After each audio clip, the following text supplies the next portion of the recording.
Sur un promontoire rocheux dominant la rivière Wye, où les marais transforment quotidiennement son lit en une plaine alluviale, se dresse le château de Chepstow. Cette imposante forteresse de pierre, longue de 200 mètres, possède des murs de calcaire gris et de grès rouge qui semblent défier le temps. Mais pour comprendre la genèse de ce colosse, il faut remonter à 1166, année qui marqua un tournant dans l'histoire anglaise. Le matin du 28 septembre, une armada de 1000 navires apparut au large de Pevensey. L'armée de Guillaume le Conquérant apporta aux Anglo-Saxons une chose qu'ils n'avaient jamais vue: 3000 chevaux de guerre et un fort préfabriqué entièrement assemblé. Les rondins avaient été coupés et ajustés en France, et après le débarquement, les Normands montèrent la structure entière en une seule soirée.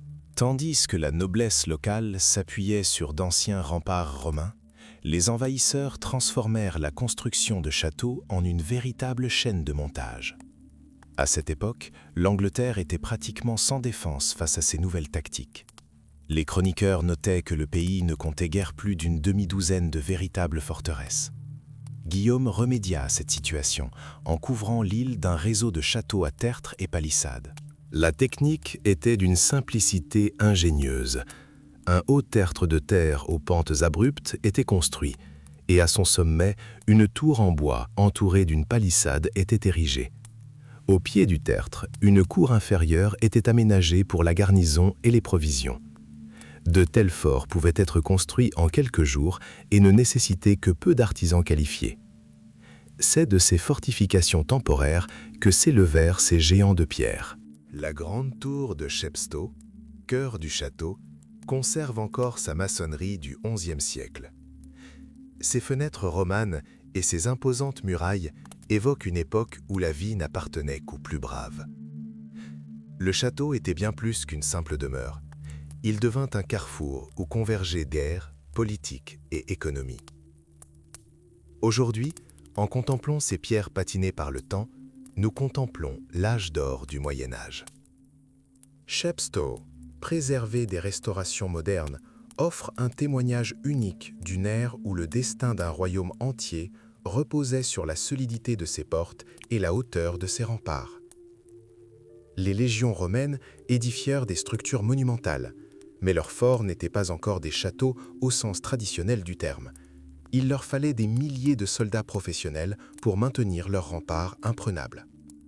Un véritable château est une machine de guerre compacte, où une poignée d'hommes peut tenir tête à une armée entière.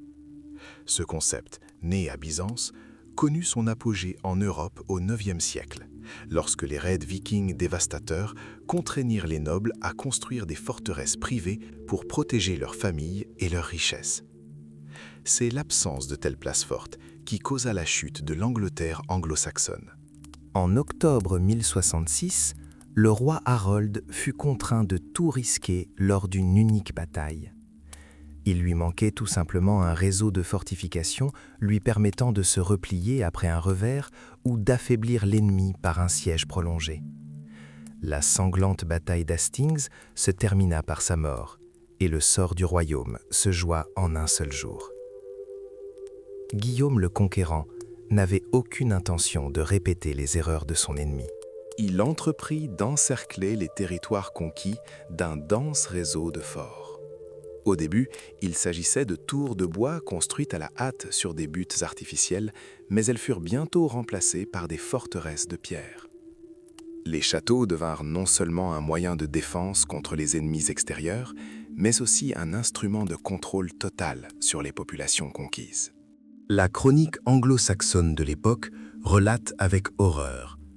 Les Normands construisirent des forteresses partout et tourmentèrent sans pitié les malheureux habitants.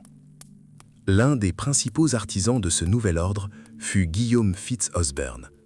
À Chepstow, il fit ériger un imposant donjon de pierre qui dominait la rivière Wye, tel un avertissement permanent pour les rebelles et un tremplin pour de nouvelles campagnes.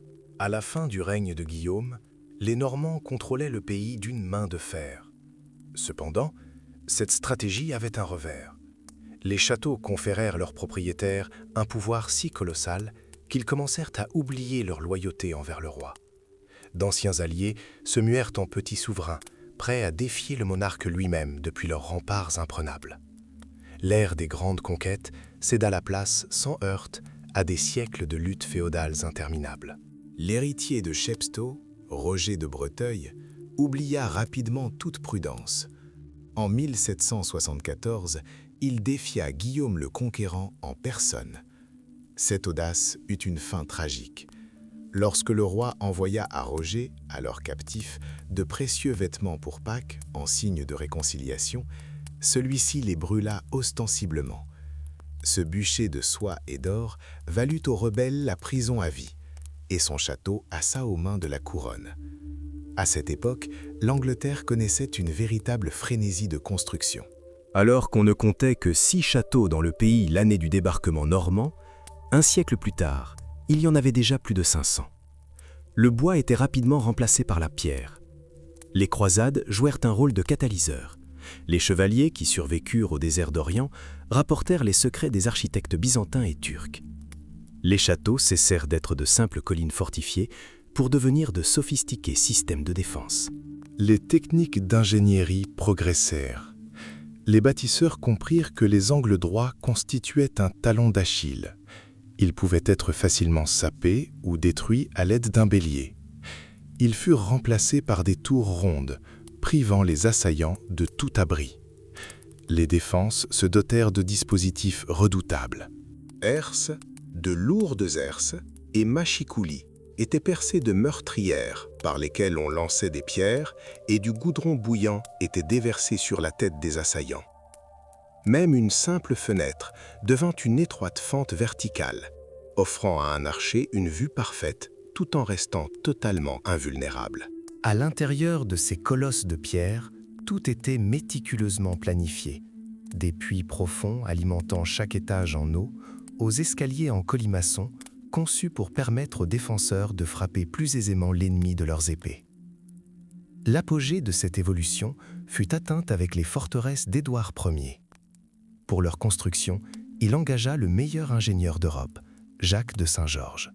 Sous sa direction, des milliers d'artisans érigèrent des colosses, tels que Douvres ou Conway, au pays de Galles. Le château, désormais doté de multiples lignes de défense, transformait le paysage anglais en une forêt impénétrable de tours imprenables, derrière lesquelles se jouait le destin de dynasties entières. Jacques de Saint-Georges révolutionna le château. Il abandonna les imposantes tours centrales au profit d'une défense concentrique. Le château lui-même devint alors un labyrinthe mortel. Prenez Conway, 8 tours colossales perchées au bord de la falaise. Pour y pénétrer, un ennemi devait franchir un pont-levis, un escalier abrupt et 3 portes fortifiées sous un feu croisé constant.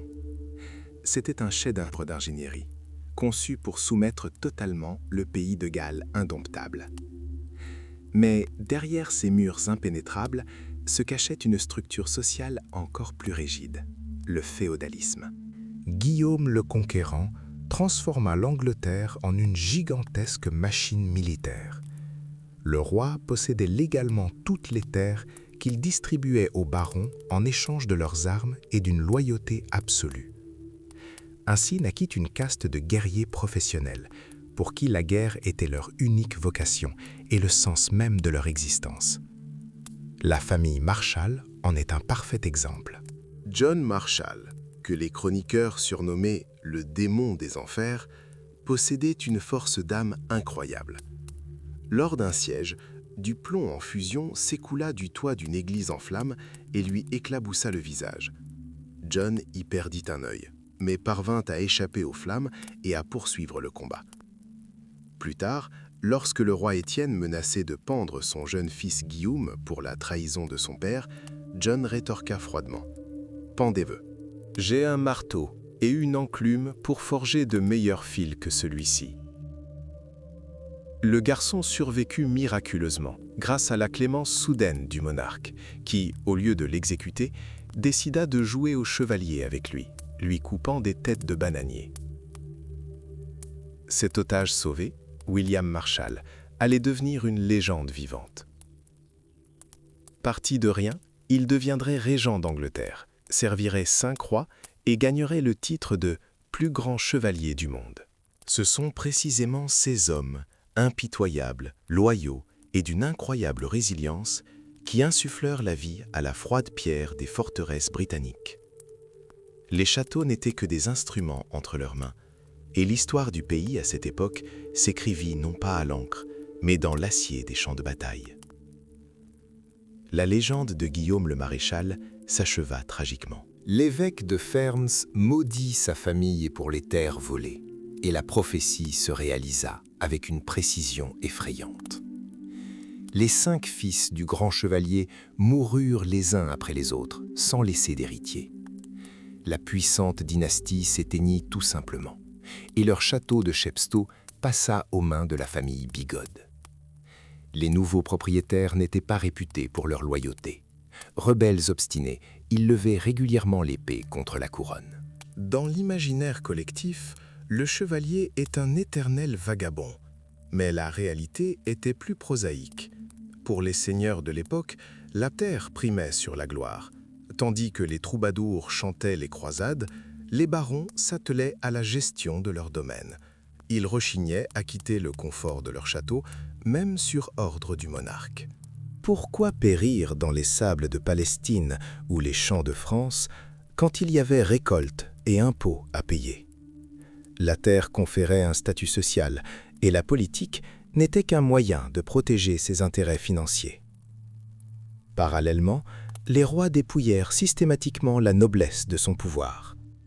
Guillaume le Conquérant obligea chaque chevalier à lui prêter allégeance personnellement, et ses successeurs privèrent les seigneurs féodaux de leur droit de juger.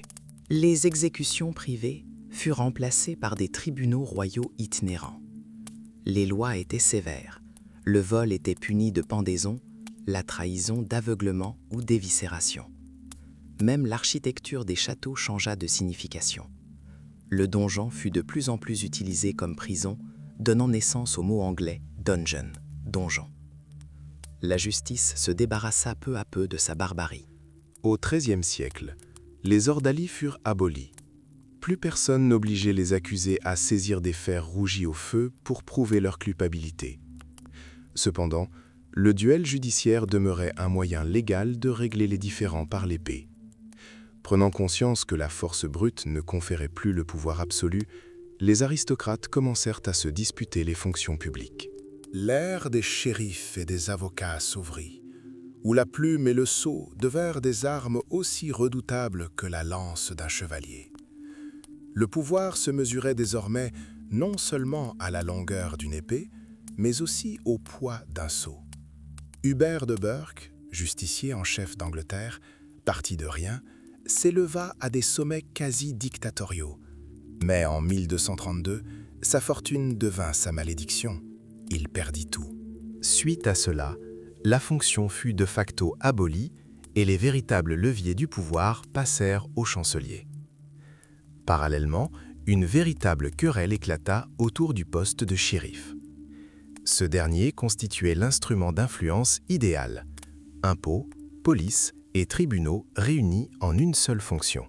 Tandis que le légendaire Guillaume le Maréchal servait fidèlement la couronne, des ambitieux parvenus comme Falx de Bréauté s'emparèrent de plusieurs comtés à la fois, devenant des rois en puissance jusqu'à ce qu'ils soient soumis par la force. En Angleterre, les monarques s'accrochaient désespérément à la centralisation, tandis qu'en France, le système empruntait une autre voie. Là, les charges officielles devinrent héréditaires et le pays se transforma en une mosaïque de domaines privés, où chaque baron était au-dessus de toute loi. Mais partout, 2 concepts demeuraient les fondements de la vie, la vassalité et le fief. C'était un contrat rigoureux, scellé par le mysticisme. Le rituel d'hommage était spectaculaire. Le vassal s'agenouillait, plaçait ses paumes dans celles du seigneur et jurait sur les reliques des saints de lui servir. Dès lors, il devenait partenaire. Le seigneur fournissait terre et protection. Le vassal, engagement à combattre. Mais la loyauté n'était pas aveugle. Si le seigneur tentait de tuer le vassal, de séduire sa femme ou de s'emparer des terres sans procès devant ses pairs, le serment était annulé. Au XIIIe siècle, ce système commença à dégénérer en pur commerce. L'argent du bouclier fit son apparition, une rançon pour la guerre. Richard Cœur de Lion en comprit rapidement les avantages. Pourquoi s'encombrer de barons capricieux, impatients de rentrer chez eux? Il était plus simple de prendre leur or et d'engager des mercenaires professionnels, prêts à combattre tant qu'il y aurait de l'argent. La féodalité devint une entreprise. Outre les services rendus, le vassal devait désormais payer la rançon du seigneur captif, le mariage de sa fille et l'adoublement de son fils. Ainsi, la loyauté personnelle se traduisit finalement par un engagement financier. Au XIIIe siècle, la féodalité s'était entièrement muée en marché. Désormais, tout était payant. Le mariage de la fille d'un seigneur, payé.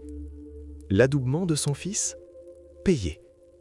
Même la participation aux croisades était soumise à paiement. Les rois comprirent rapidement, un citoyen fortuné était plus utile qu'un baron caquissime, car il disposait toujours de liquidité. Le concept même de fief, terre autrefois disputée, s'est estompé. Désormais, un fief désignait tout ce qui générait des revenus. Un moulin, un pont à péage ou un marché. Il ne s'agissait plus seulement d'un territoire, mais d'un actif rentable. À cette époque, toute l'Europe était devenue une mosaïque de milliers de ces exploitations commerciales. Mais derrière le faste de l'or se cachait l'arbitraire juridique. Les monarques se servaient du droit de conseil pour attirer leurs vassaux dans les châteaux et les juger, confisquant leurs terres sous de faux prétextes. Le roi Jean poussa cette tactique à l'extrême, provoquant une rébellion massive. Il en résulta la célèbre Magna Carta, qui garantissait aux chevaliers le droit à un procès équitable devant leur père. Le système s'autodétruisit, la terre devant une marchandise. L'empereur Frédéric Barberousse était furieux de voir les domaines des chevaliers vendus aux enchères. Il menaçait de couper les mains des notaires qui traitaient ces transactions. Mais le marché était inarrêtable. De riches banquiers et marchands de tissus rachetaient tout simplement les domaines de nobles désargentés, acquérant ainsi un certain prestige. Le dernier accord fut celui de la multiplicité des allégeances. Les barons commencèrent à prêter serment à plusieurs seigneurs simultanément.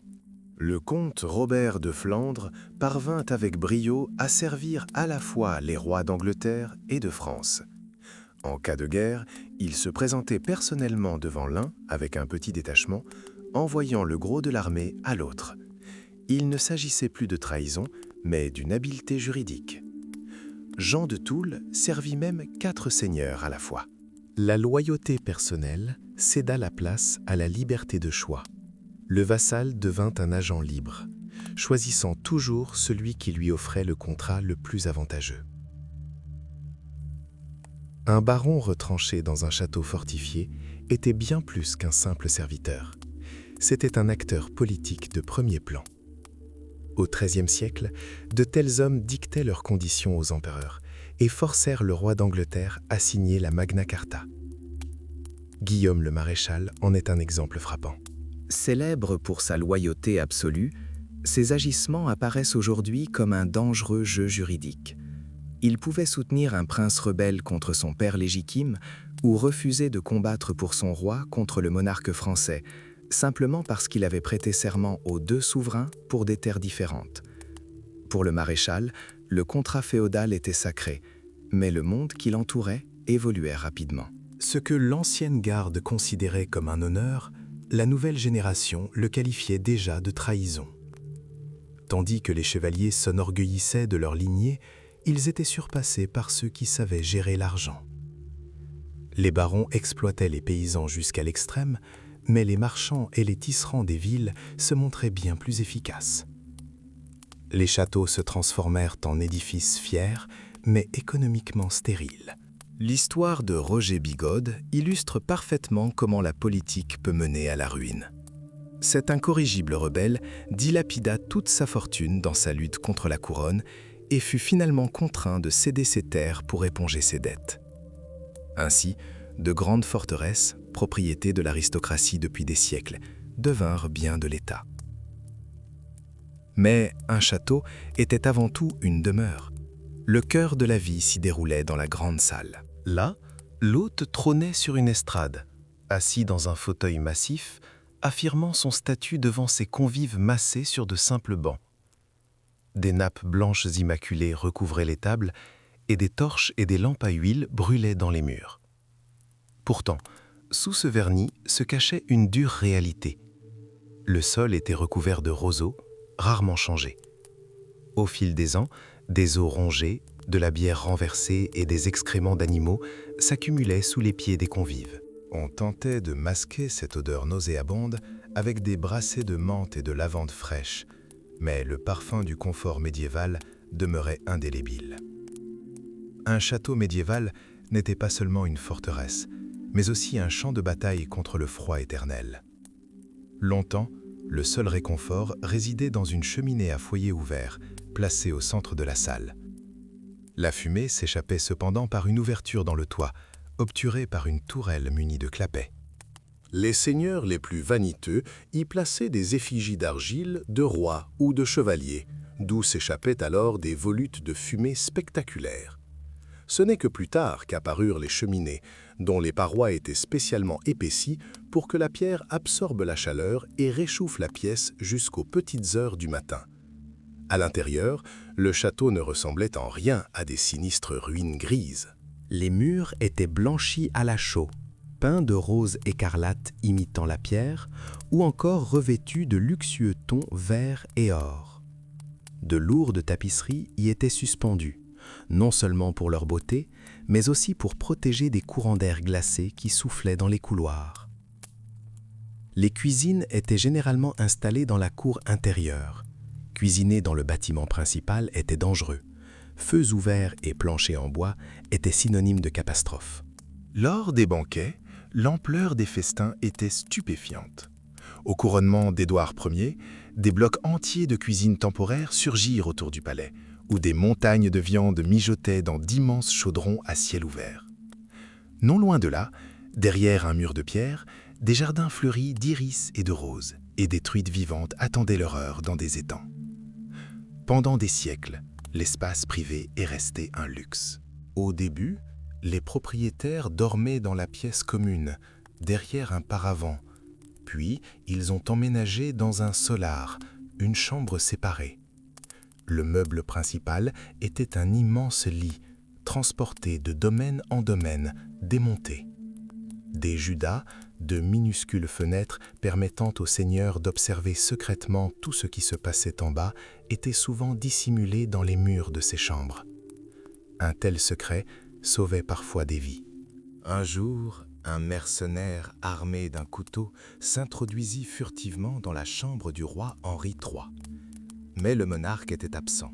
Il avait décidé de passer la nuit dans les appartements de la reine. Pendant que l'assassin fouillait la pièce vide, une servante, insomniaque, donna l'alerte. Ainsi, dans un entrelac d'intrigues, de fumée âcre et de splendeur ostentatoire, se dévoilait le quotidien de ceux qui régnaient sur le monde. À mesure que les garnisons s'agrandissaient, les châteaux se transformaient en véritables fourmilières. Pour affirmer leur statut, les seigneurs firent construire des chapelles à 2 étages. Les seigneurs priaient à l'étage supérieur et les serviteurs au rez-de-chaussée. L'agencement était austère, pas de couloir, seulement une enfilade interminable de pièces et d'étroits escaliers en colimaçon. Même la plomberie était considérée comme une merveille d'ingénierie. L'eau était pompée dans des citernes sous le toit, d'où elle s'écoulait par des tuyaux de plomb jusqu'au robinet en cuivre. On se lavait dans d'énormes cuves en bois, que l'on transportait de domaine en domaine comme des bagages personnels. L'endroit le plus délicat et le plus dangereux étaient les latrines. Dissimulées dans les épais murs, à proximité des chambres mais à l'abri des regards indiscrets, elles se composaient généralement d'une corniche de pierre surplombant directement les douves. Cette conception architecturale s'avérait parfois fatale. Le château légendaire de Richard Cœur de Lion, le château Gaillard, tomba précisément à cause de ces latrines.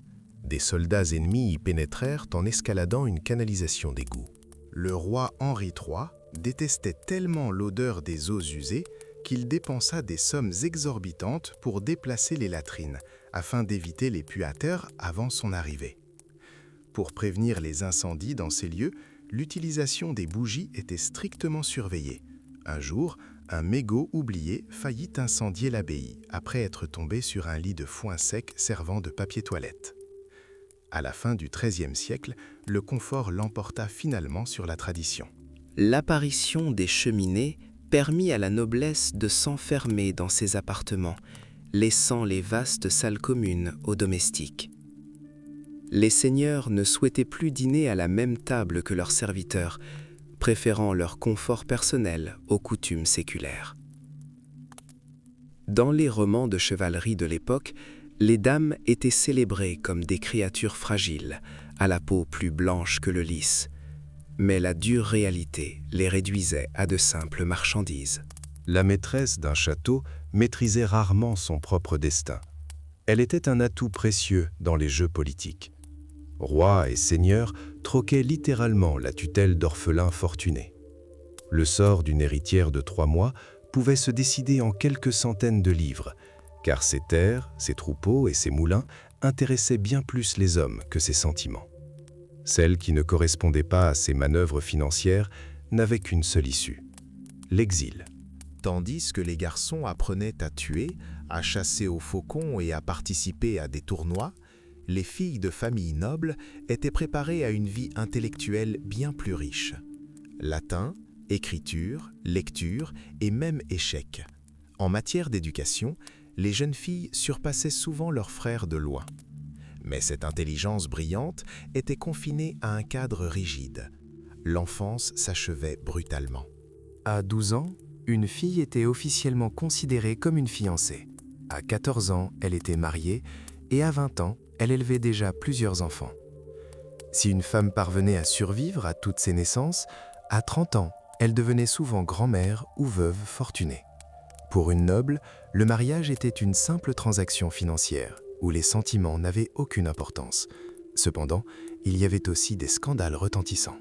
La sœur du roi Henri III, Aliénor, entama une liaison secrète avec le comte Simon de Montfort.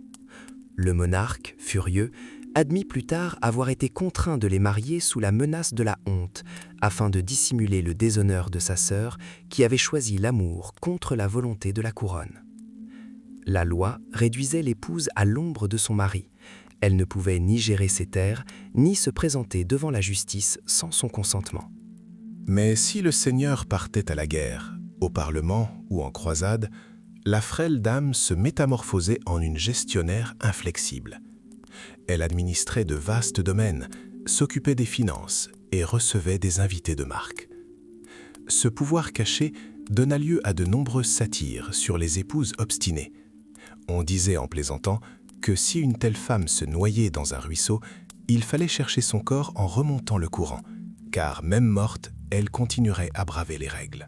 Cependant, derrière ces anecdotes se cachait une crainte bien réelle du pouvoir de volonté féminin.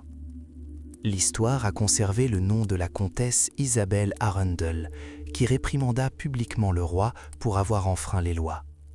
Lorsque le monarque lui demanda avec ironie qui lui avait donné le droit de parler au nom de la noblesse, elle répondit froidement « Vous-même nous avez donné la Magna Carta et vous la trahissez. » Le roi, incapable de répondre, garda le silence.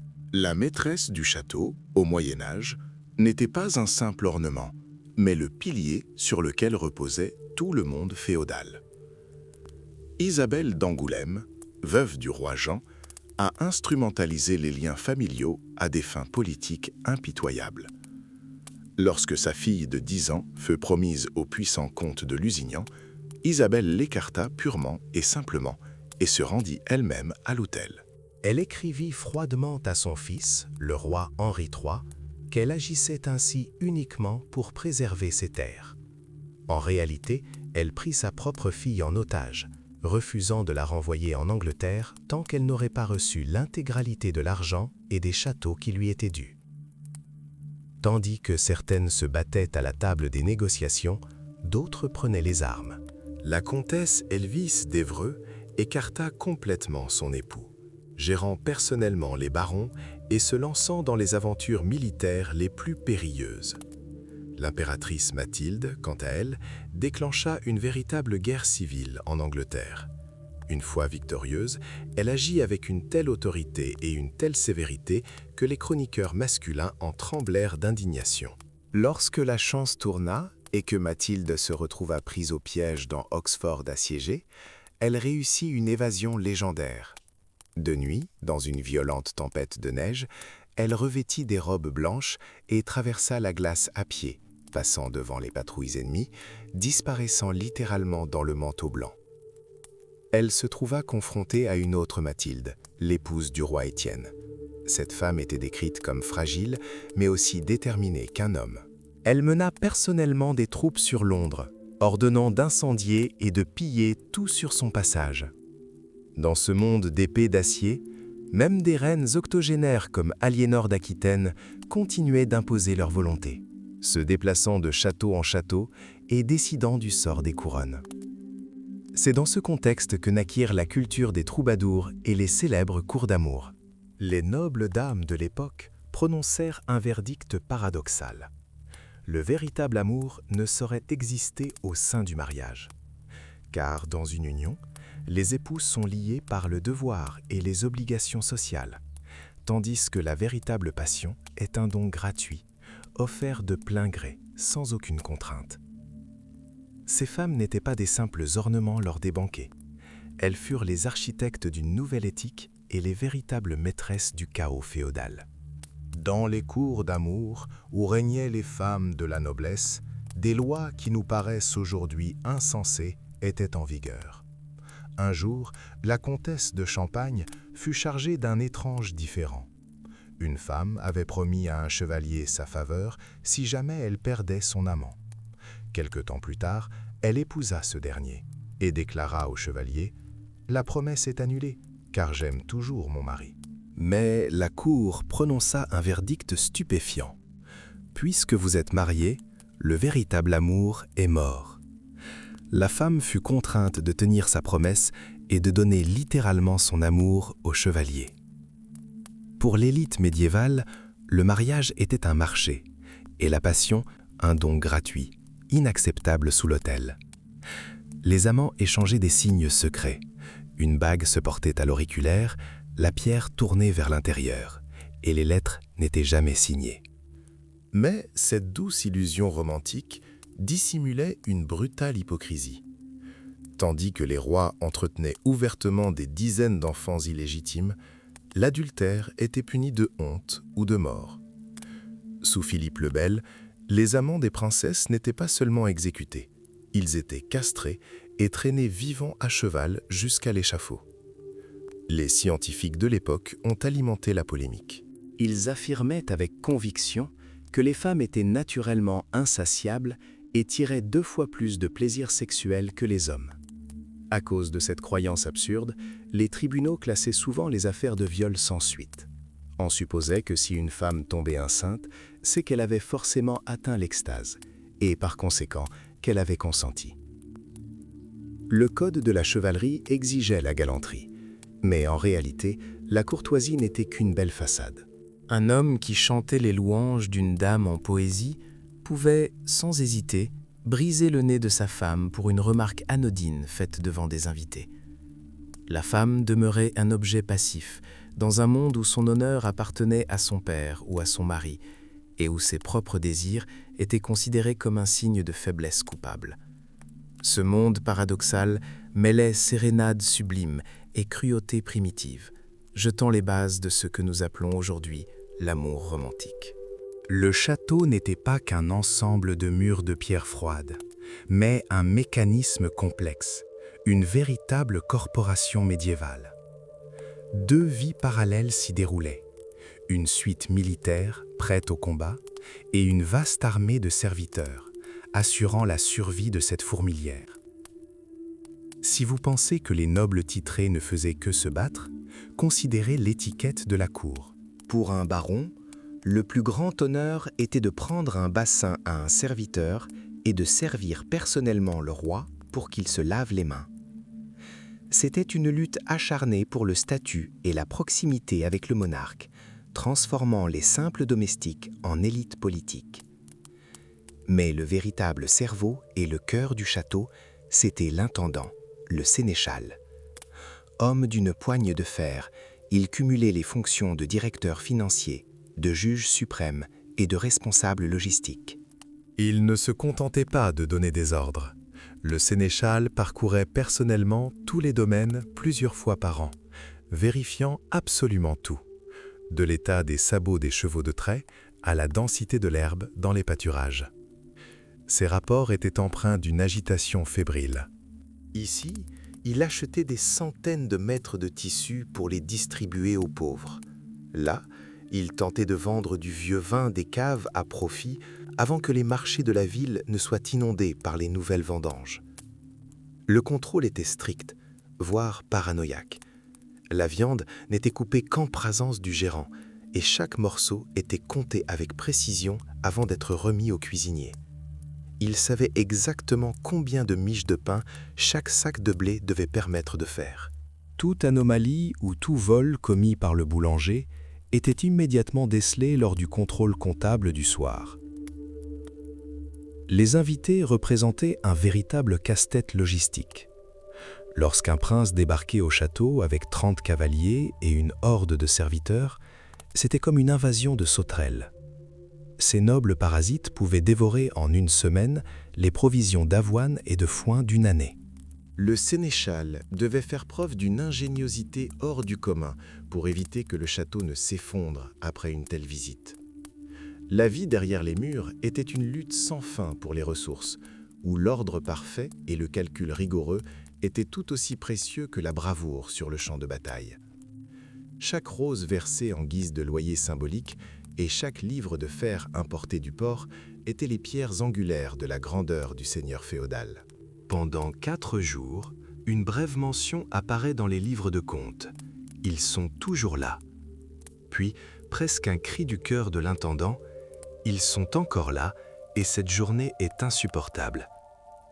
Au XIIIe siècle, recevoir des invités était une véritable catastrophe. Pour accueillir une foule de seigneurs de passage, le château d'Audiam vidait ses réserves de tout. Voici à quoi ressemblait une semaine typique en 1265. Tandis qu'un artisan qualifié peinait toute la journée pour 4 pence et demie, la comtesse Aliénor de Montfort dépensait des fortunes. Le dimanche, la table était garnie de carcasses de bœufs, de veaux, de dizaines d'oies et de centaines d'œufs. Les écuries étaient pleines à craquer. 50 chevaux dévoraient des montagnes d'avoine. Et ce n'était que le début. Le vendredi, le menu se faisait plus frugal, et l'on consommait les stocks de maquereaux, de mulets et de soles. Même la livraison de 3 barils de vin de Londres rapportait plus que le salaire mensuel moyen d'un ouvrier. Gérer une telle propriété était une discipline complexe, enseignée à Oxford. Pour les jeunes hommes, c'était une véritable aubaine. Les gérants s'enrichissaient à vue d'œil, exploitant la moindre faille.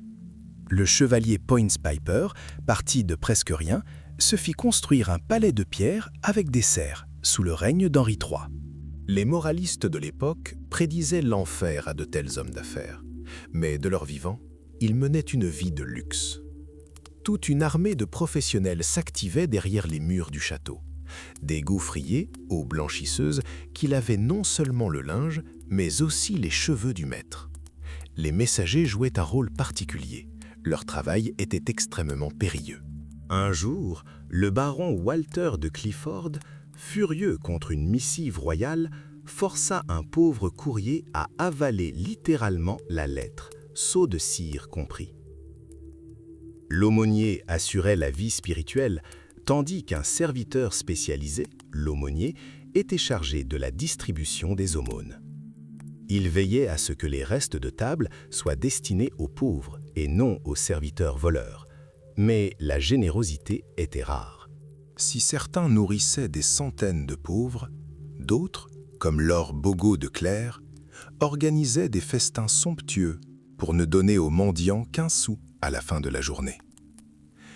La vie d'un seigneur féodal était un perpétuel déplacement. Dès que les provisions d'un château venaient à manquer, une immense suite partait piller le domaine voisin. Le déplacement d'un seigneur féodal s'apparentait à l'évacuation d'une ville entière. Des chevaux de bas transportaient tout, des lits démontés, aux fourrures, en passant par les hôtels portatifs. De lourdes charrettes aux roues ferrées transportaient les biens les plus précieux. Vins, armures et même vitres de grande valeur. Tandis que le seigneur parade sur son destrier, les dames souffraient dans des voitures fermées. Sans suspension, un tel voyage se transformait en un véritable supplice, que ni la dorure ni les somptueux sièges en cuir ne pouvaient atténuer. Trouver un logement en cours de route relevait du hasard. Les courtisans se battaient souvent à l'épée dans l'obscurité pour avoir le droit d'occuper même la plus misérable des chaumières. À l'intérieur du château, la vie s'anima dès l'aube. Les serviteurs bondirent de leurs paillasses et les gardes des tours relevèrent leur quart de nuit. Les propriétaires s'éveillèrent dans leur lit à baldaquin. Ils dormaient alors nus, et le matin commençait donc par l'habillage, paré de lin et de plusieurs couches de vêtements. Des couleurs vives, pourpre, vert, azur, soulignaient leur rang. Les dames se préparaient devant des miroirs d'acier, se poudrant, se fardant et s'épilant même à la crème. Après une courte messe et un petit déjeuner composé de pain et de vin, la routine commençait. Le seigneur recevait ses rapports, les chevaliers faisaient résonner leurs épées lors de l'entraînement et les enfants apprenaient à tirer à l'arc. Parfois, cela donnait lieu à de véritables drames. Une fois, un bandit capturé, qui fabriquait des flèches pour les garçons, les prit en otage et exigeait leur liberté sous la menace d'une hache. Pendant ce temps, c'était le chaos en cuisine. D'énormes carcasses rôtissaient à la broche ou mijotaient dans des chaudrons. Pour masquer le goût de la viande rance et salée, les cuisiniers utilisaient des épices et de la moutarde à profusion. La lamproie était considérée comme un mets de choix. Le roi Henri III adorait tellement ce poisson qu'il l'ordonnait cuit en pâte et livré par messager spécial partout dans le pays. Sans ce poisson visqueux, un dîner royal était considéré comme irrémédiablement raté. Tandis que la noblesse se gavait de lamproie, le régime plus simple se composait de haricots et de pois. Mais même pour un seigneur, le luxe était une notion relative. Le sucre n'était pas alors versé à même les sacs, mais acheté sous forme d'énormes têtes dures qu'il fallait piler. Des produits exotiques étaient apportés au château, raisins secs, dattes, et même du sucre aux pétales de rose, mais il coûtait une fortune. Le dîner commença par un coup de corne assourdissant. Ce n'était pas un simple signal, mais un ordre de se laver les mains immédiatement. Dans un monde sans fourchette, les doigts étaient l'outil le plus précieux. Les tables de la salle étaient provisoires. Elles étaient dressées sur des tréteaux juste avant le repas.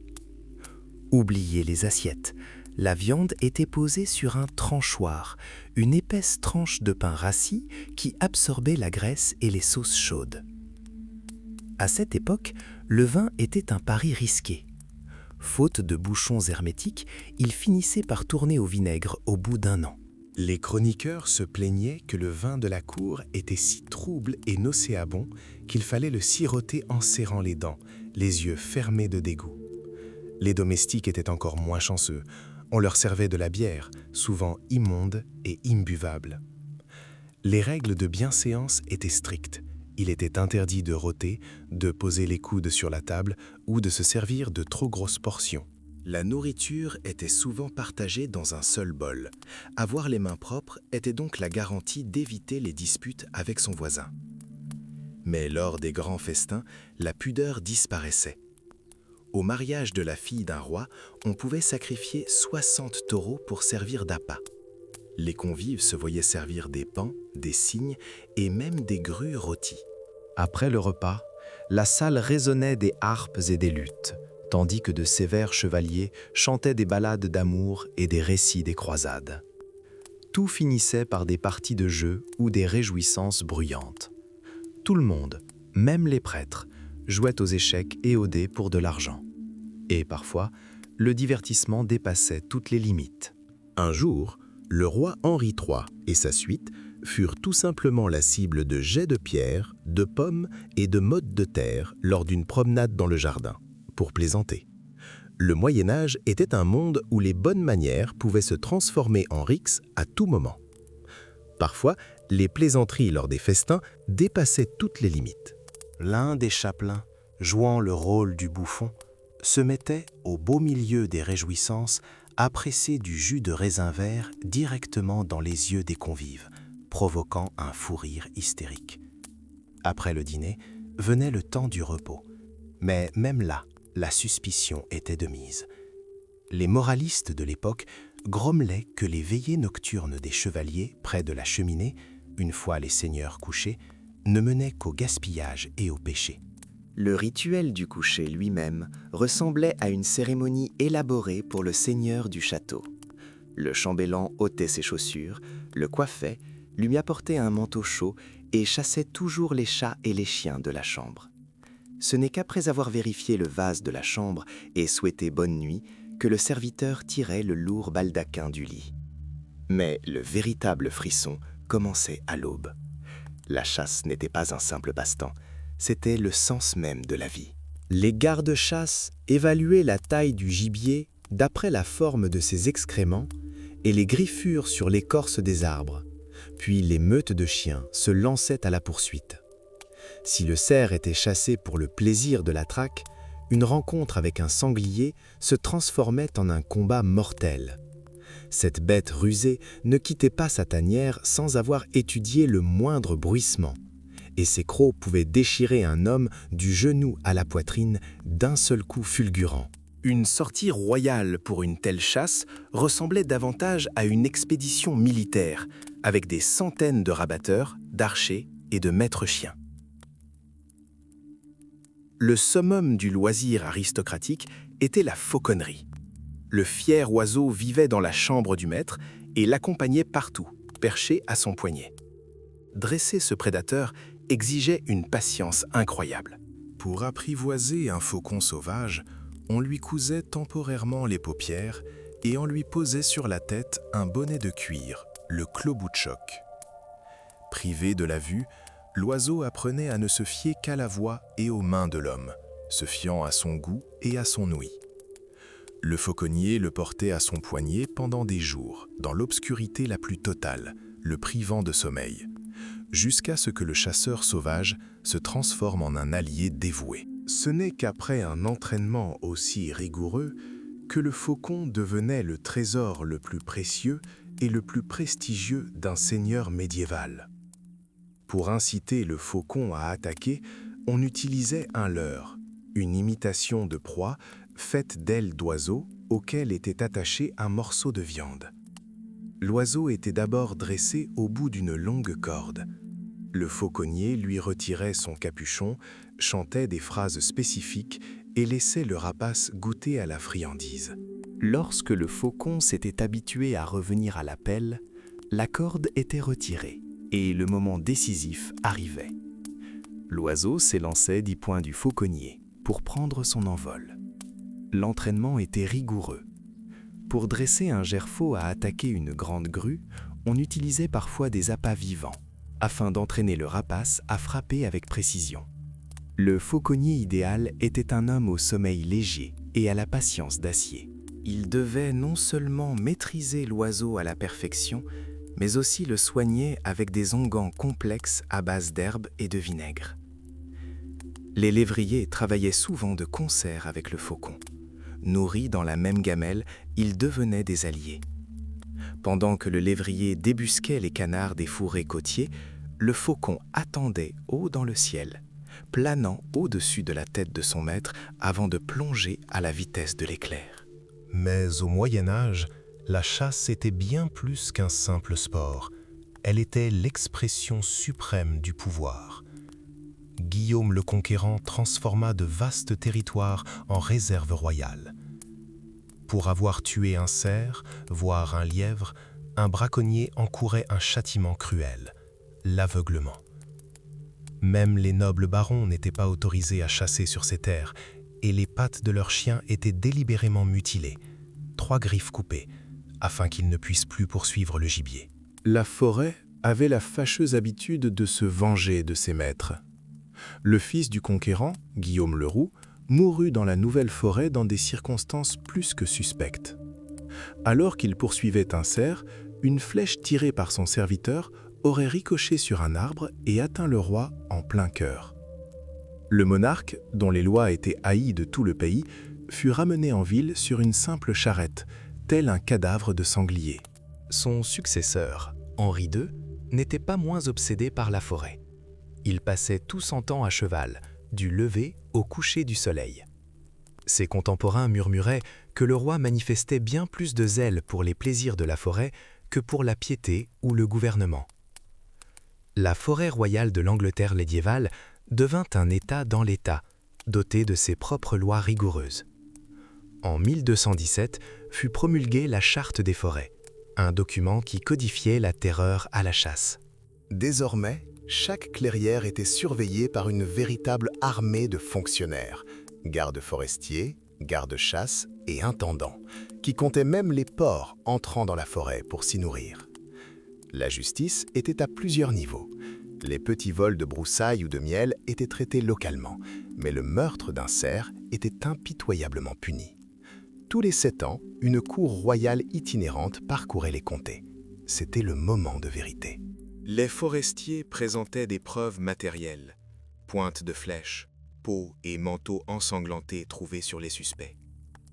Les carcasses des animaux abattus étaient généralement données aux pauvres ou aux lépreux, mais les braconniers eux-mêmes risquaient la prison. Cependant, la loi prévoyait toujours une exception. Une peine d'1 an et 1 jour de prison pouvait presque toujours être remplacée par une amende conséquente. Tandis que les pauvres risquaient leur vie pour un morceau de viande, la noblesse s'adonnait à ses propres jeux. Les barons transformaient leurs terres en véritables pièges à gibier. Ils creusaient des fossés spéciaux bordés de murs de soutènement le long des lisières des forêts royales. Attirés par l'herbe luxuriante, les cerfs pouvaient s'y engouffrer sans difficulté, mais ne pouvaient en ressortir. Les cours royales luttaient farouchement contre ces pièges, les considérant comme une source de danger et exigeaient leur remblayage. Les conflits liés à la chasse atteignirent des sommets d'absurdité. Un jour, l'archevêque de Canterbury excommunia avec colère le comte d'Arundel pour avoir osé lui prendre ses chiens de chasse. Une autre fois, un agent forestier, manifestement corrompu, tenta de convaincre les juges qu'une carcasse de cerf trouvée en possession d'un braconnier était en réalité un mouton. La supercherie échoua. L'agent, confus dans son témoignage, fut lui-même emprisonné. La forêt médiévale était un lieu où la frontière entre le butin légitime et le crime dépendait du fait que l'on sonnait du corps en passant et que l'on possédait suffisamment d'or pour apaiser la colère du roi. En 1250, l'aumônier Robert le Noble fut surpris en forêt, une hache à la main et un piège contenant encore des touffes de fourrure de cerf. Mais les prêtres du Moyen-Âge ne se contentaient pas de braconner.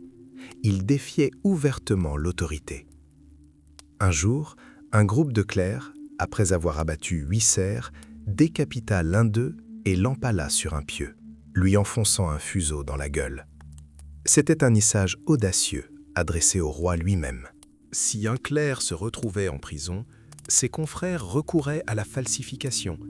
Ils pouvaient tonsurer le prisonnier directement dans sa cellule, le faisant passer pour un clerc intouchable et le soustrayant ainsi à la justice.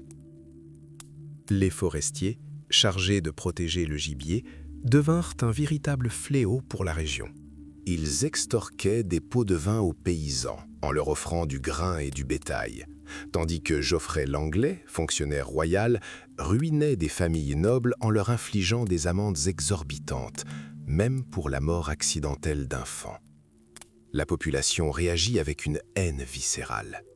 Lorsque des crimes étaient commis dans les forêts, les communautés entières interrogées déclaraient à l'unanimité « Nous n'avons rien vu, nous ne connaissons personne ». En mai 1246, cette querelle dégénéra en une sanglante escarmouche. Une patrouille tomba sur une bande de chasseurs accompagnés de lévriers. une bataille rangée s'ensuivit dans l'épaisse végétation. Le garde forestier, Matthew, fut littéralement criblé de flèches galloises et succomba à ses blessures. Malgré l'implication de 4 villages voisins dans l'enquête, personne ne dénonça les assassins. C'est de tels récits que naquirent les légendes de Noble hors-la-loi. Hors des forêts, la vie était régie par un système seigneurial strict. Dans les plaines, les paysans labouraient de longues parcelles de terre communes et l'héritage entier revenait à l'aîné. Les cadets devaient s'engager dans l'armée ou tenter leur chance en ville. Dans les régions boisées, en revanche, les fermes étaient isolées et la terre partagée équitablement entre tous les fils. Là, les seigneurs féodaux percevaient souvent un loyer en espèces plutôt qu'en travaux forcés. C'est ainsi qu'entre la hache du braconnier et la charrue du laboureur s'est forgée l'histoire de l'Europe antique. Émergeant des ombres de la forêt pour s'ouvrir sur la plaine, le voyageur pénétra dans un monde d'ordre rigoureux. Le village médiéval, tel un mécanisme vivant, s'étendait le long d'un chemin poussiéreux. 2 édifices dominaient les toits gris, un manoir féodal fortifié et une église de pierre. À cette époque, l'église servait à toutes les occasions, faisant office de prison, de tribunal et même d'entrepôt à grains sécurisé. Le cimetière n'était pas seulement un lieu de prière, mais aussi de commerce, de danse et de partage des dernières nouvelles au son des cloches. Les habitations des gens ordinaires étaient différentes. Construites avec des charpentes de chêne, elles étaient recouvertes d'osier tressé et enduites d'un mélange d'argile et bouse de vache. Les murs étaient si fragiles que les voleurs n'avaient parfois pas besoin de crocheter les serrures, mais les défonçaient littéralement.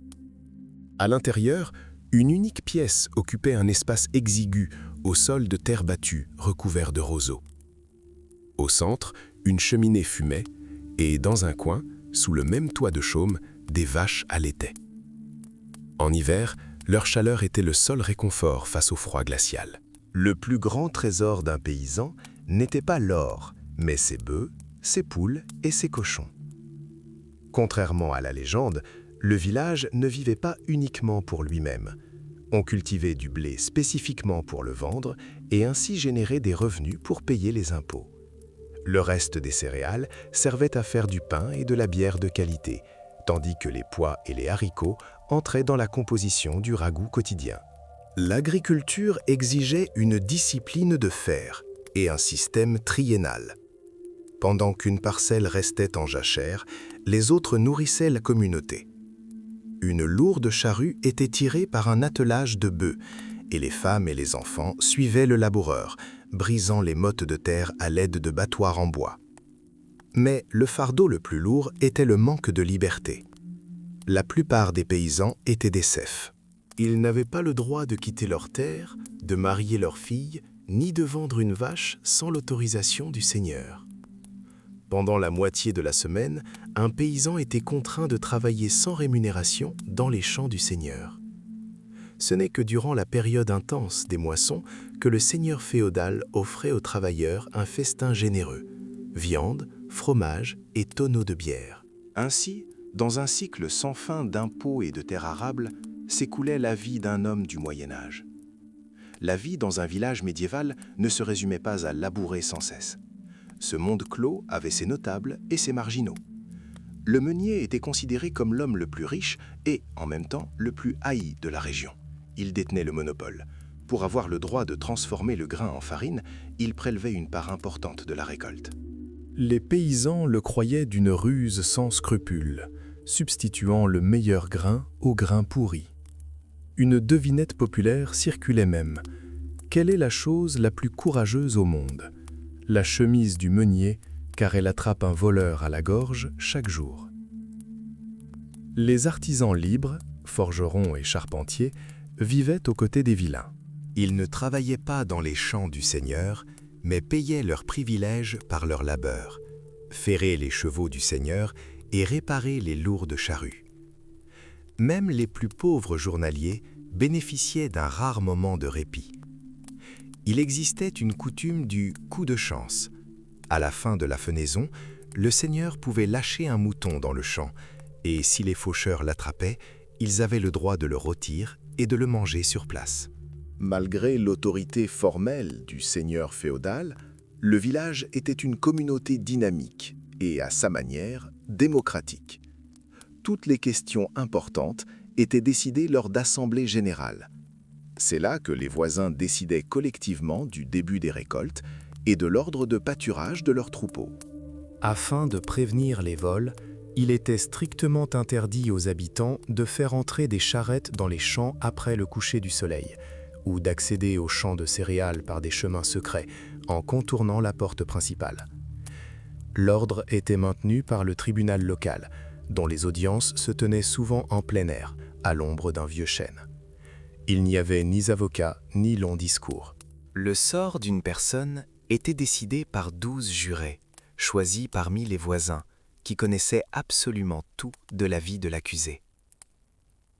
En théorie, un seigneur pouvait s'emparer d'une parcelle de terre appartenant à n'importe qui, mais en pratique, il était contraint par une coutume séculaire.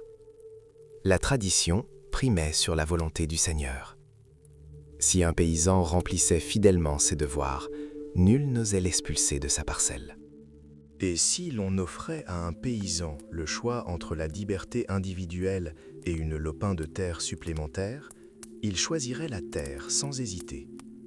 Après tout, au Moyen Âge, la terre était le seul véritable gage de liberté pour l'homme. Les tribunaux de l'époque ne recherchaient pas les subtilités juridiques, ils recherchaient la vérité. Dans les villages anglais, la responsabilité mutuelle était de mise.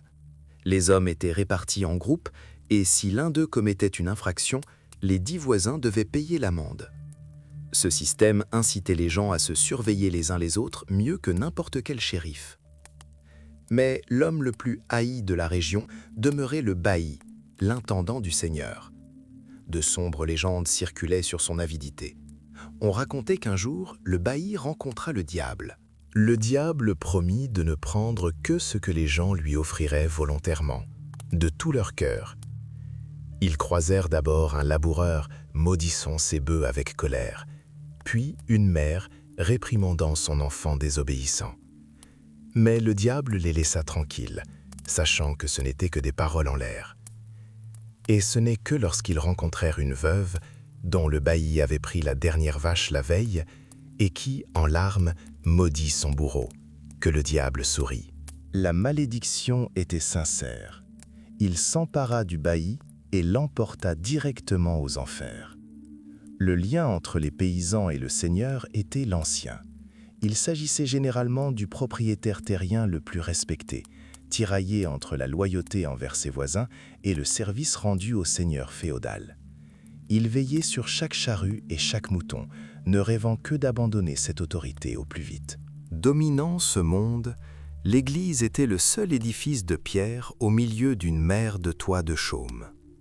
Le curé pouvait être un pauvre illettré et entreposer son grain dans l'église même, mais le son de sa cloche était le principal repère temporel pour ceux qui peinaient dans les champs du lever au coucher du soleil. Tandis que les villages peinaient à trouver du pain, l'idéal de la chevalerie se forgeait dans les châteaux. L'initiation devint un spectacle grandiose. Le candidat prenait un bain rituel et revêtait le lin le plus fin et une robe de pourpre brodée d'or. Geoffroy d'Anjou, le futur grand guerrier, revêtait une cotte de maille à double maille impénétrable aux lances. Un casque étincelant, des éperons d'or et un bouclier orné de lions complétaient sa tenue. D'un bond agile, il se hissait en selle sur un cheval espagnol, devenant ainsi le symbole vivant d'une époque où la loi du plus fort se revêtait d'une armure élégante. Les festivités en l'honneur des nouveaux chevaliers pouvaient durer une semaine, mais la cérémonie elle-même évolua au fil du temps, passant d'un spectacle fastueux à un sacrement austère. À la fin du XIIe siècle, l'éclat de l'or fut remplacé par une soie blanche immaculée, symbole de pureté. Le candidat passait la nuit dans une chapelle obscure, plongé dans un silence absolu, et à l'aube, au milieu du vacarme assourdissant des trompettes et des chants des ménestrels, il recevait une épée bénite. L'acte final était l'accolada, Un coup violent qui souvent terrassait le jeune homme. Il ne s'agissait pas d'une insulte, mais d'un ancrage physique, destiné à rappeler au chevalier son serment pour le restant de ses jours, être courageux, protéger les faibles et ne jamais mentir. Immédiatement après, venait l'épreuve d'endurance. La recrue sautait en selle et chargeait au galop un mannequin de bois. Le moindre faux pas devant une foule de spectateurs exposait le héros au ridicule. Cependant, l'adoubement ne se faisait pas uniquement sur de somptueux tapis rouges. Le légendaire Guillaume le Maréchal fut initié en plein cœur de la guerre, dans la boue et le fracas des armes. Point de temps pour les gestes gracieux. Une simple tape sur l'épaule et une ceinture hâtivement bouclée avec une épée. La guerre exigeait de nouvelles solutions. Les casques ouverts des premières campagnes cédèrent la place à d'imposants casques d'acier recouvrant entièrement le visage. Les simples chemises laissèrent place à de lourdes cottes de mailles de fer pesant une vingtaine de kilos. Pour transporter ce géant d'acier, il fallait un destri, un puissant cheval de guerre, ancêtre des chevaux de trait actuels. Véritable char d'assaut du XIIe siècle, il était capable de résister à un choc frontal. Des rois comme Frédéric Barberousse tentèrent de faire de la chevalerie un club fermé et hiérarchisé, interdisant même aux paysans de manier une lance. Mais la mobilité sociale existait déjà à cette époque. Des riches marchands acquéraient des titres par tous les moyens, et de vaillants soldats les leur arrachaient par l'épée. Pourtant, derrière les belles légendes de Lancelot et de Camelot, se cachait une dure réalité. Nombre de chevaliers n'étaient encore que des fils cadets, sans le sou à hériter. Ils ne possédaient rien d'autre qu'un cheval, une armure et un code d'honneur. Ils erraient sur les routes d'Europe, n'aspirant qu'à la victoire au combat et à la générosité de leur seigneur. Un chevalier du XIIe siècle n'était pas un noble héros de contes de fées, mais une machine à tuer professionnelle, affûtée exclusivement pour la guerre. Pour ces hommes, le combat était leur unique profession et leur principale source de revenus. Le jeune William Marshall, futur héros légendaire anglais, l'apprit à ses dépens dès sa première expédition. Tandis que ses camarades s'enrichissaient grâce aux chevaux capturés, il revint les mains vides et fut ridiculisé par son commandant. La fois suivante, Marshall ne se comporta plus en cavalier, emportant tout des armes aux rançons des prisonniers. La guerre fournissait de la nourriture à tous. Lorsque le maréchal écrasa les barons rebelles à Lincoln, son armée ne se contenta pas de gagner, elle pilla la ville jusqu'au dernier sou. Les soldats fracassèrent les coffres des églises à coups de hache, emportant or, soieries et coupes précieuses. Mais le véritable enjeu résidait dans la rançon des nobles. Pour la liberté du roi Richard Cœur de Lion, la somme exigée était de 150 000 marks, une somme astronomique levée par tout le pays grâce à des impôts d'urgence. Pour le chevalier, un ennemi vivant et en bonne santé était littéralement un sésame pour une vie de luxe. La paix était un véritable fléau pour la chevalerie. Sans butin, les chevaliers s'endettaient rapidement et se retrouvaient marginalisés par l'histoire. Le poète Bertrand de Born célébrait ouvertement le choc des épées et le fracas des boucliers, convaincu que seul le chaos de la guerre révélait l'honnêteté et la générosité des seigneurs féodaux. Pour éviter la rouille et la ruine en temps de paix, les chevaliers transformaient les tournois en champs de bataille. Oubliaient les beaux duels. Il s'agissait de batailles rangées massives, de véritables massacres. Le vainqueur s'emparait du cheval et de l'armure du vaincu. Un maréchal, emporté par l'enthousiasme d'une bataille, dut, après sa victoire, retirer son casque transpercé par une lance directement sur l'enclume, après sa création. Une telle liberté terrifia les monarques. Le roi Henri III considérait les tournois non comme un sport, mais comme un terreau fertile pour les conspirations et les morts absurdes. Les brides cassaient, les chevaux piétinaient les vaincus, et les perdants pouvaient être roués de coups de bâton dans le feu de l'action. L'Église menaçait les participants d'excommunication, et les rois les bannissaient sous peine de confiscation de leurs terres. Mais il était quasiment impossible d'arrêter des individus dont le seul but dans la vie était le choc des armes et la soif de profit. Les interdictions royales furent maintes fois bafouées par l'obstination des chevaliers. Pendant plus de 30 ans, Henri III tenta à 73 reprises d'interdire les tournois, mais les barons firent fi des décrets. Le frère du roi, Guillaume de Valence, était un jour si avide de combat qu'il convoqua des chevaliers malgré une interdiction formelle, et seule une tempête de neige soudaine empêcha le bain-sang. Il atteignit plus tard son but, blessant grièvement un adversaire lors d'une autre réunion illégale. L'Église était tout aussi furieuse que les monarques. Les prédicateurs dénonçaient les tournois comme un terreau fertile pour les 7 péchés capitaux, où les guerriers s'adonnaient à l'ivrognerie, à la gourmandise et à la luxure hors de l'arène. Cela mena à un conflit ouvert. Lorsque l'abbé Samson ferma les portes de la ville pour empêcher les jeunes gens d'entrer dans l'arène, les chevaliers agirent avec effronterie. Ils s'invitèrent à dîner chez lui, burent ses réserves de vin, puis, en chantant, enfoncèrent les portes et galopèrent vers le champ de bataille. En réponse, l'abbé excommunia tous les participants, mais cela n'eut guère d'effet dissuasif.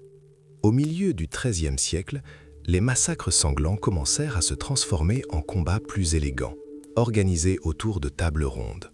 Les rixes générales cédèrent la place à des duels individuels à l'arme émoussée. Mais même alors, la mort rôdait. Lorsqu'Arnold de Montigny succomba à un coup porté à la gorge, on découvrit que la pointe d'acier de la lance de son adversaire était étrangement acérée. Cela laissait présager un meurtre prémédité, dissimulé sous le masque d'une ferveur sportive. C'est dans ce contexte tumultueux que naquit l'héraldique. Les héros devaient pouvoir reconnaître instantanément les guerriers casqués, et bientôt les écus furent ornés de lions, de sangliers et de figures fantaisistes. Ces symboles devinrent un code visuel pour l'élite, distinguant les nobles du peuple. Même les enseignes des pubs anglais modernes, comme le White Hart ou le Swan, descendent directement des armoiries des anciens aristocrates. La chevalerie avait atteint son apogée, mais son idéal commençait déjà à se fissurer. Si les chants anciens dépeignaient le héros Roland mourant dans un éclat de gloire, les chroniques des croisades dressaient un tout autre tableau. Là, les chevaliers ne se contentaient pas d'accomplir des exploits héroïques. Ils souffraient de maladies, croupissaient dans la crasse et connaissaient une mort misérable. Derrière la façade étincelante des tournois et des blasons se cachait une dure réalité. L'âge d'or de la chevalerie romantique déclinait inexorablement. La chevalerie et la compassion s'estompaient peu à peu, laissant place à un calcul froid. Lorsque le roi Louis demanda à son compagnon ce qui était pire, la lèpre ou le péché mortel, celui-ci répondit honnêtement qu'il préférait 30 péchés à la maladie. Les idéaux s'effondraient et la guerre se muait en la dure mathématique des sièges. Au Moyen Âge, les conflits n'étaient pas des batailles rangées, mais des luttes pour le contrôle des ressources. Un château contrôlait les routes, les points de passage et les approvisionnements. L'abandonner était impossible. Une garnison mobile coupait instantanément toute issue. La stratégie de l'époque se résumait donc à une lutte acharnée pour les nerfs et les ressources. La vie à l'intérieur des murs était paisible, jusqu'à l'épuisement des provisions. Des montagnes de lard salé et des milliers de harengs s'accumulaient dans les entrepôts. Mais la soif était le principal ennemi. On racontait des cas de guerriers désespérés buvant du sang de cheval, voire leur propre urine, s'enfouissant dans la terre humide pour absorber l'humidité par la peau. Lorsque les puits furent à sec, le sort de la forteresse fut scellé. Cependant, même les murs les plus imprenables avaient un point faible, le sol sur lequel ils reposaient. Si le château n'était pas bâti sur une falaise, les sapeurs creusaient un tunnel sous ses fondations. En 1215, lors du siège de Rochester, le roi Jean employa une arme ingénieuse. Il ordonna de faire entrer 40 des plus gros porcs dans le tunnel et d'y mettre le feu. La chaleur dégagée par le saindoux enflammé fut telle que les supports en bois se consumèrent et l'immense tour s'effondra dans un nuage de poussière. Des engins de guerre monstrueux, tours de siège et catapultes, furent utilisés contre les châteaux perchés sur les falaises.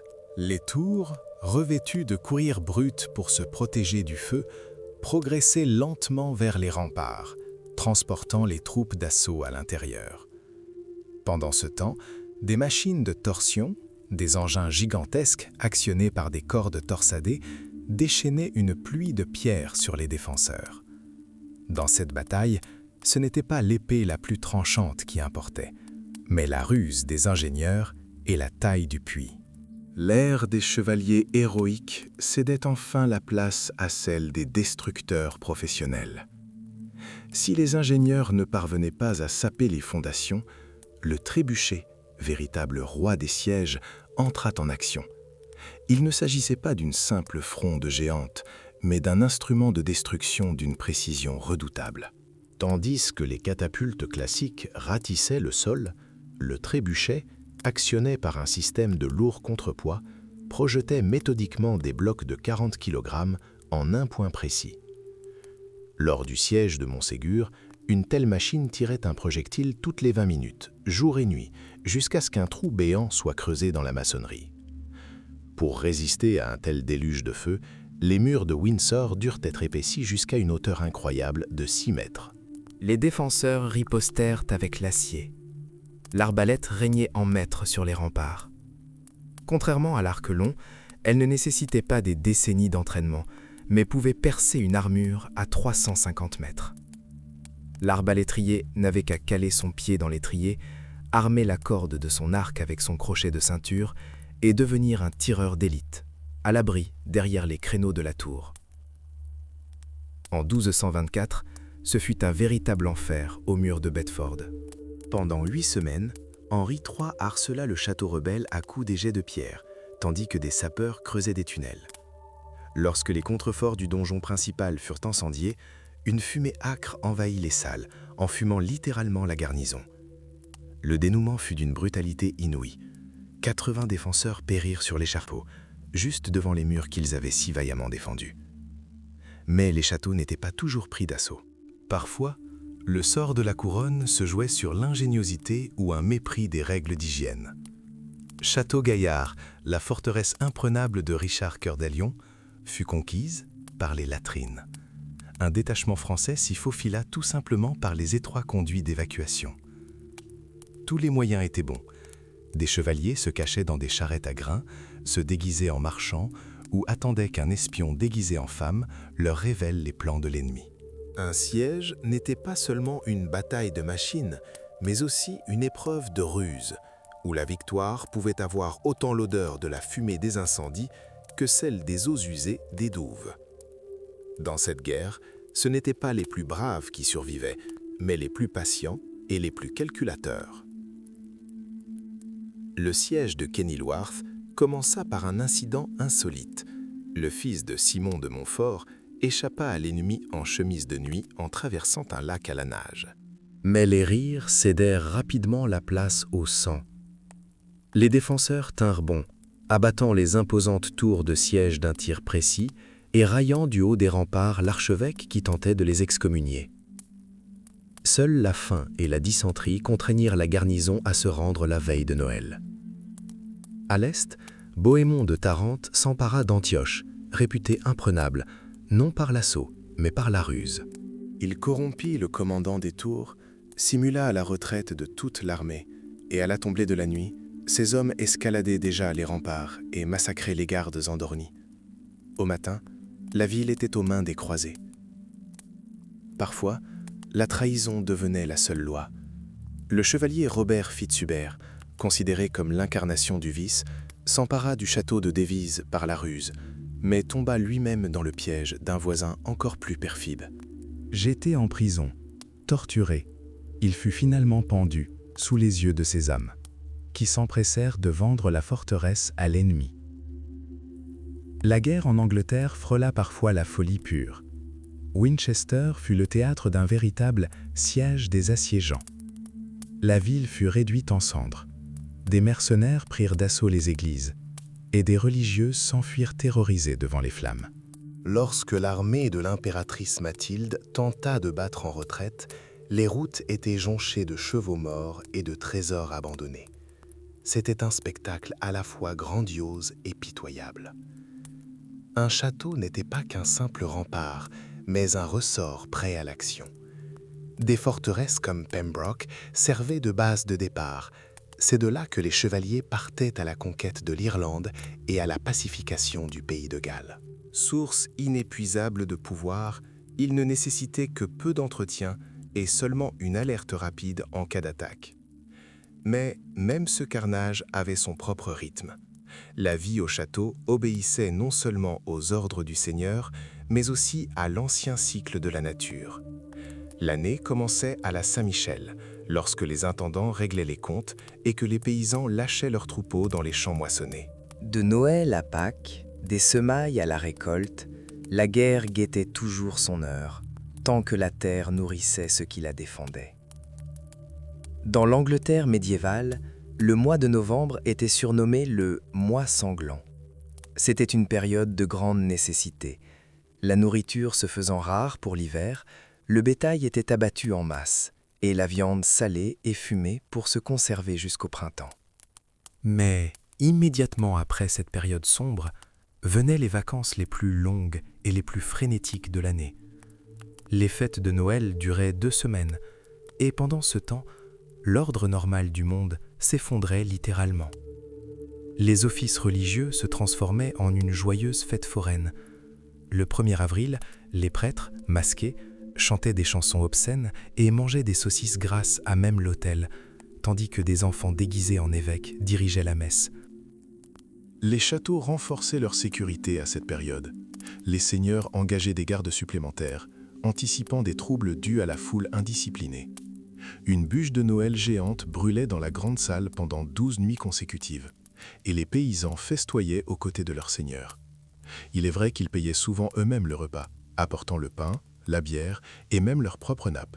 On cuisinait des tartes aux haricots, et celui qui trouvait le fruit tant convoité était couronné roi des haricots pour la soirée. Tandis que le peuple exultait, les passions s'enflammaient au sommet du pouvoir.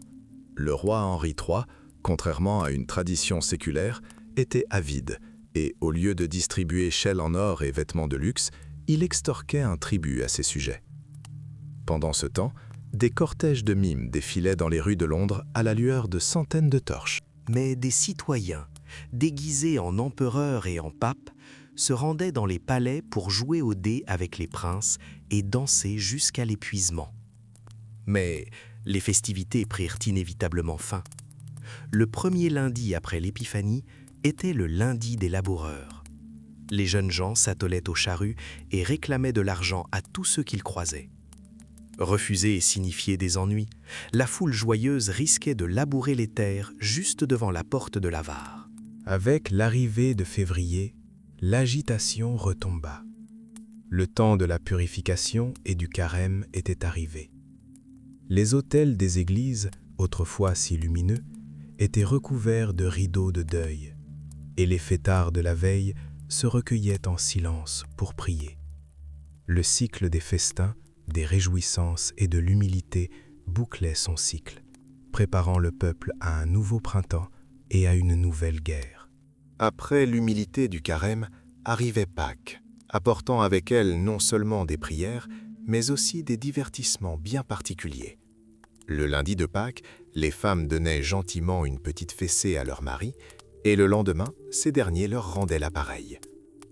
Le mois de mai, quant à lui, devenait une fête de l'amour. Les jeunes gens, et même les prêtres, passaient la nuit dans les bois, pour revenir à l'aube les bras chargés de fleurs et d'aubépines. Les jours des fanfares, précédant l'Ascension, occupaient une place particulière dans le calendrier. Une procession, menée par un prêtre, faisait le tour des limites de la communauté. Afin que les jeunes comprennent bien les frontières de leur terre natale, les petits garçons étaient plongés dans les ruisseaux et littéralement jetés sur les fesses contre les rochers et les arbres, une leçon qu'ils n'oublieraient jamais. En été, au solstice d'été, les paysans brûlaient des os et des ordures pour éloigner les dragons invisibles et laisser dévaler des roues enflammées les collines pour dire adieu au soleil. Et en août, Après une moisson éprouvante, la dernière gerbe de blé était rentrée dans la grange au son de la musique, symbolisant un hiver prospère. Mais tandis que le village vivait dans un cycle perpétuel, les châteaux, eux, étaient inexorablement condamnés. Au XVe siècle, les formidables citadelles commencèrent à s'effondrer. Et ce n'étaient pas seulement les lourds bombardiers, pilonnant les murs de boulets de pierre, qui étaient responsables. Le pouvoir central devint le véritable fossoyeur des châteaux. Les rois, dépendant des impôts des villes riches, créèrent des armées permanentes. 10 fantassins bon marché, armés d'arquebuses, devinrent plus efficaces qu'un chevalier coûteux. Les anciennes forteresses commencèrent à être allégées. En Angleterre, les puritains percèrent d'immenses brèches dans les murs, et en France, le cardinal de Richelieu ordonna la démolition des cimes des tours, privant ainsi les châteaux de leur fonction défensive. Les forteresses qui ne tombèrent pas en ruine connurent un autre sort. Le désir de confort incita les seigneurs à percer d'énormes fenêtres dans les épais murs et à construire d'élégants palais. Les vastes salles où jadis des centaines de guerriers festoyaient furent transformées en logements pour les domestiques et les tours en sinistres prisons pour les criminels d'État. L'ère austère de la pierre et de l'épée s'effaçait enfin. Les châteaux qui avaient perdu leur ancienne splendeur militaire entamèrent une nouvelle vie, parfois surprenante. À Gisors, en Normandie, des jardins fleurirent à l'intérieur des remparts, et les salles du Castello Sforza de Milan se remplirent de chefs-d'œuvre. Mais les vieilles pierres n'étaient pas pressées de se reposer. À l'aube du XXe siècle, les anciennes forteresses évoquèrent à nouveau l'odeur de la poudre. Durant les guerres mondiales, les châteaux côtiers anglais furent transformés en postes d'observation et en emplacements de DCA. L'antique château de Pevensey, datant de l'époque romaine, était hérissé de nids de mitrailleuses habilement dissimulés dans la maçonnerie. Et en 1945, l'infanterie américaine se réfugia derrière les murs du château de Würzburg. Les canons lourds allemands tirèrent à bout portant, mais la maçonnerie médiévale tint bon. Il s'avérait que les obus modernes ne pouvaient rivaliser avec la puissance jadis déployée contre les boulets de canon en pierre. Aujourd'hui, ces géants sont devenus les principales attractions touristiques. Des ensembles de forteresses subsistent en Angleterre et en France, témoignant de toute l'évolution de la fortification. La tour de Londres, avec sa tour blanche, conserve de sombres légendes sur l'emprisonnement de princes, tandis que Rochester et Douvres impressionnent encore par leur masse imposante. Le château de Warwick, fortifié par Guillaume le Conquérant, et le château cylindrique de Conisbrough, avec ses gigantesques contreforts, illustrent l'ingéniosité déployée pour assurer la survie des populations. Les forteresses françaises de Langeais et de Loches, érigées à l'aube du millénaire, montrent comment des seigneurs ambitieux ont transformé leurs demeures en falaises imprenables. En contemplant ces murs, il est aisé de combler le vide par l'imagination. Ici, des archers bandent leurs arcs, des serviteurs s'affairent, et dans la cour, des chevaux hennissent et des fauconniers hurlent. C'était le monde sordide, cruel, et pourtant incroyablement fascinant du XIIIe siècle. Des formidables forteresses du pays de Galles, aux tours polygonales uniques d'Orford, chaque pierre ici est imprégnée de sang et de gloire. Les châteaux cessèrent d'être des prisons ou des casernes, ayant trouvé leur vocation première. Ils devinrent des portails vers une époque où l'architecture était la seule garantie de survie et où l'épaisseur des murs définissait les limites mêmes du pouvoir. La France devint un terrain d'expérimentation pour les prouesses d'ingénierie les plus audacieuses.